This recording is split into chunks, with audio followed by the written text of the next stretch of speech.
As two of Marvel Comics' most iconic superhero teams, the Avengers and the X-Men have a long and storied mutual history.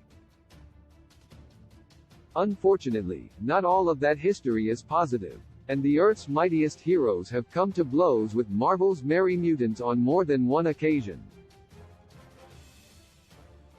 Despite their many triumphs, the Avengers' track record regarding the oppression of mutants is less than stellar.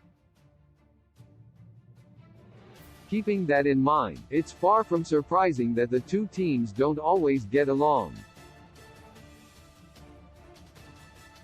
And after the actions of the fan-favorite Avenger War Machine following the events of the Decimation, it's a wonder that the X-Men ever worked with Marvel's premier superhero team ever again.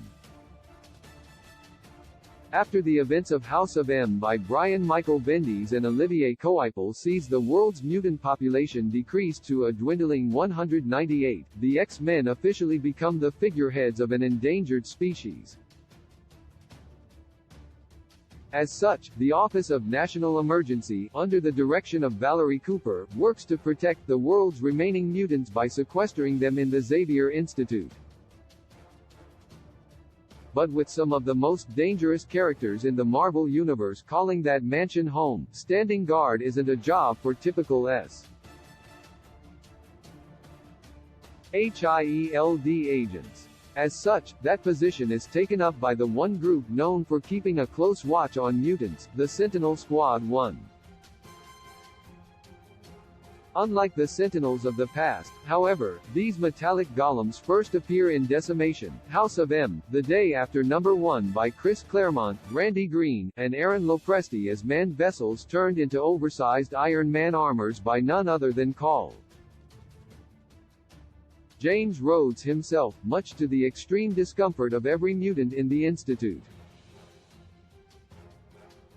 Whether or not Rhodey tries to justify his actions as being for the good of the remaining mutant population, it doesn't change just how grotesque his part in this affair really is.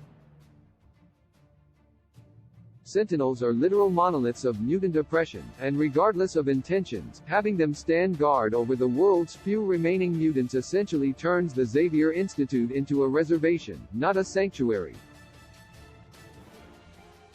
The X-Men's anxieties are justified when the turncoat Bishop finally weapon-eases the automated Sentinels against his old teammates in the pages of Messiah Complex by Ed Brubaker, Mike Carey, and more. This ultimately vindicates the mutants' objections and makes War Machine and the Office of National Emergency seem even more inept and tone-deaf as they cause the endangered species more harm than good. While Rhodey acts on his own in this capacity outside of the traditional Avengers apparatus, his behavior still reflects a pattern of negligence perpetrated by the majority of his fellow Avengers.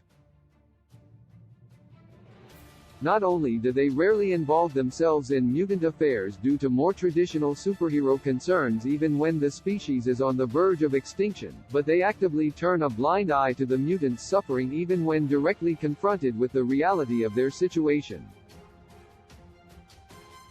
During the events of Civil War, multiple pro-registration Avengers like Iron Man and Carol Danvers, the future Captain Marvel, come to the Sentinel-patrolled Xavier Mansion asking the remaining decimated X-Men to aid in their fight while simultaneously ignoring the SRA's uncanny resemblance to the Mutant Registration Act of old. Ultimately, the Avengers may be Earth's mightiest heroes, but they're far from its most politically conscious or forthright. And if Rhodey's own actions are any indication, they all need to seriously reconsider their stance on mutant rights. After everything Earth's mightiest have done, or rather, everything they haven't, it's a wonder that the X-Men have ever trusted Marvel Comics Avengers. My heart returns to